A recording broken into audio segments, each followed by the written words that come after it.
4 PM news network में दोस्तों आपका स्वागत है। मैं हूं आपके साथ राशिद ज़हीर। एक ऐसा सर्वे आया, टाइम्स नाउ ने किसी के साथ मिलकर निकाला है, जो प्रधानमंत्री के मुंह से निकले हुए श्लोक का पूरा समर्थन करता है। प्रधानमंत्री जी ने कहा 370, पहली बात तो 370 कश्मीर पे भी ध्यान रखिएगा, ऐसा नंबर दिया प्रधानमंत्री जी ने कि वोटर को बताने की कोशिश की कि देखिए 370 हटाने वाले हम हैं, जबकि उसके हालात क्या हैं वो मैं आपको पहले किसी एपिसोड में बता चुका हूं। तो 370 सीटें तो जीत लेगी जनाबे मन भारतीय जनता पार्टी, और 400 से ज़्यादा गठबंधन में आ जाएंगे, ऐसा उन्होंने कहा है। अब वो टाइम्स नाउ जो है उसके साथ जो मिल करके गोदी मीडिया का ये तमाम मरकज़ है, उनका ओपिनियन पोल आया कि साहब 366 मिल रही हैं, 4 सीटें और दे देते भगवान, बड़ा अच्छा हो जाता। प्रधानमंत्री जी की बातों का आपने पूरी तरह से निर्वहन नहीं किया, सर नाराज़ ना हो जाएं। देखिए, हर फिल्म के अंदर कहा जाता कि खुश कर देना चाहिए अपने बॉस को, खुश कर दो आप भी, लेकिन क्या ये 400 सीटों का जो प्रोपेगेंडा बनाया जा रहा है, इसके अंदर कुछ जान है? तथ्यात्मक एक तुलना करने की कोशिश की जा सकती है, करना चाहते हैं, या एक वर्ग ने यह सोच लिया कि नहीं मोदी जी अगर 600 सीट कहते तो 600 भी जीत जाते।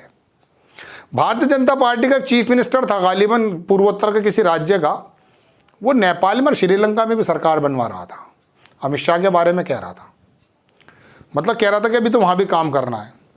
अब समझ में नहीं आया कि वो वहाँ पर भारतीय जनता पार्टी की शाखाएं अभी बनी हैं नहीं बनी हैं।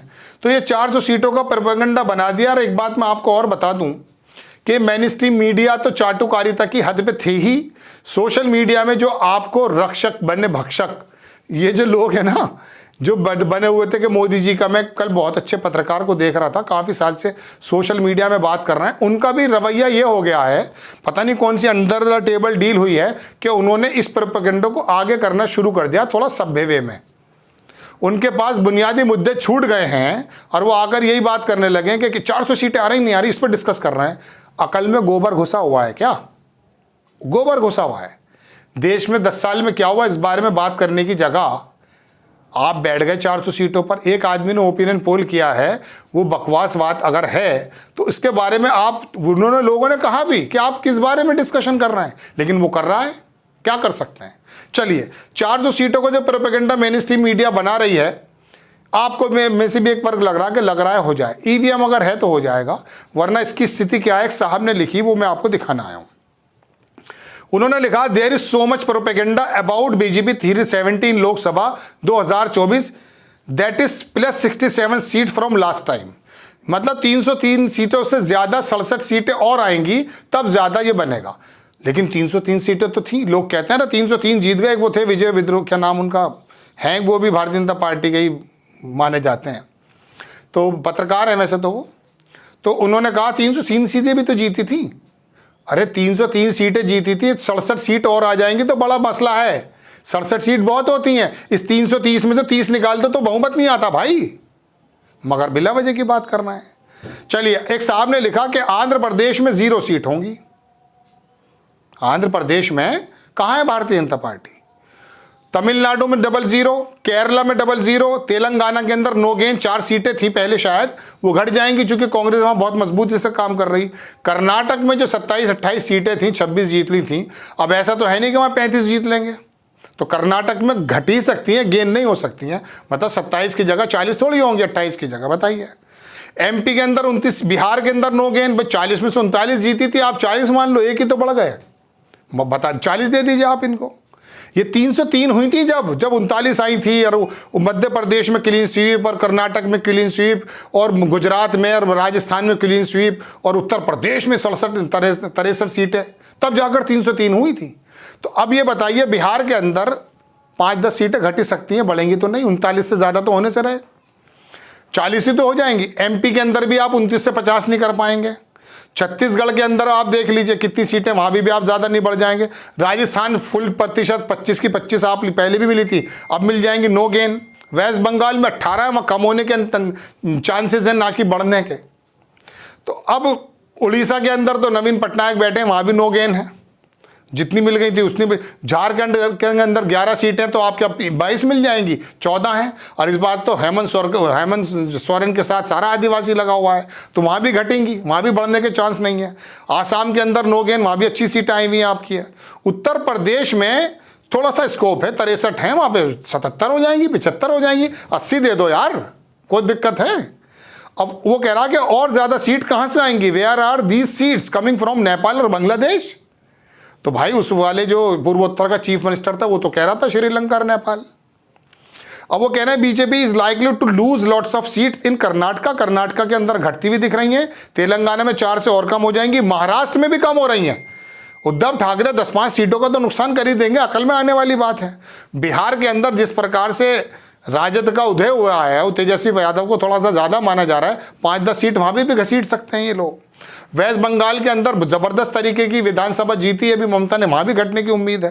राजस्थान के अंदर चलिए हम नहीं मानते नहीं घटेंगी।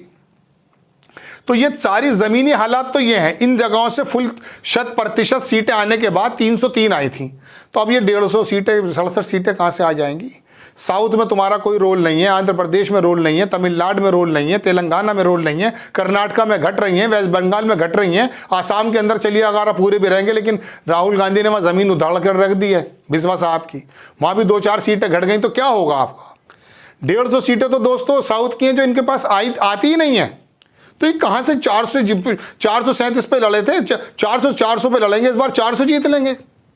तो ये प्रोपेगेंडा है। अब मैं बताऊँ आपको, अगर ये प्रोपेगेंडा ना हो और वाकई वो 370 या 340 या 303 भी जीत रहा है, तो याद रखिएगा उमेश जो राजभर है ना, इसके पैरों में नहीं बैठना पड़ता।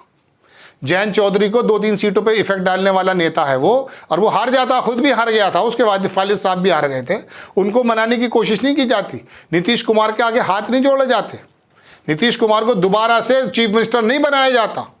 उसका जो वहाँ का बंदा है सम्राट चौधरी कह रहा मैं साफा नहीं उतारूंगा, उतार देता वो साफा। तो कहने का मेरे मतलब ये है कि आपको छोटे छोटे दलों के आगे कर्नाटक में जाके जनता दल ऐसे आपको समझौता करना पड़ रहा है। शरद पवार की सीट को जो है चुनाव आयोग और कोर्ट और दुनिया राहुल नार्वेकर सब लोगों के जरिए शिवसेना को तोड़ दो, एनसीपी को तोड़ दो और कांग्रेस को तोड़ दो। यार तोड़ दो, अरे देश को मत तोड़ना भाई। आप अपनी सीटों के चक्कर में पार्टियां तोड़ते चले आना, लाएंगे कहाँ से। आपके अगर 370 आ रही हैं तो फिर ज़रूरत क्या है उमेश उस राजभर से बात करने की। भूषण साहब से, वो जो ब्रजभूषण है उसको जो है बहुत देर से निलंबित कर रहे हैं आप, उसको हटाने को तैयार नहीं है, उसको मंत्रालय छीनने को तैयार नहीं है, टिकट काटने को तैयार नहीं है, 1-2 सीट की वजह से। क्यों बताइए क्यों। इसका मतलब यह कि 303 सीटों में कहीं ना कोई शक की गुंजाइश है, उसी का श्योरिटी नहीं है। वरना ज़रूरत नहीं थी नीतीश कुमार को चीफ मिनिस्टर बनाने की, वरना ज़रूरत नहीं है जयंत चौधरी के चक्कर लगाने की भाई। तो ये वजह यही है कि वो महाराज जैसा किला गिर गया है, बिहार भी गिर गया था, वो तो नीतीश कुमार ने एंड में जाकर के पलटी मार गए, वरना वो तो इन्हीं दोनों प्रदेशों ने ख़त्म कर दिया था। और अब भी ऐसा है, अगर उत्तर प्रदेश के अंदर अखिलेश यादव, कांग्रेस और जयंत चौधरी और ये बाकी छोटे छोटे दल मिल जाएं, ओबीसी वोट पर ढंग से चल जाए, मैं कई बार बता चुका हूं, यही 30 सीटों का नुकसान हो जाएगा। वही 30 सीट, अरे 330 में से 30 निकालोगे तो नीचे आ जाओगे भाई, बहुमत नहीं मिल पाएगा। 35 कर दो चलो। आपको खबर कैसी लगी अपनी राय कमेंट्स बॉक्स में ज़रूर दीजिएगा। चैनल को सब्सक्राइब कीजिएगा, शेयर कीजिएगा। नेक्स्ट टाइम मैं किसी खबर के साथ हाजिर हो जाता हूँ।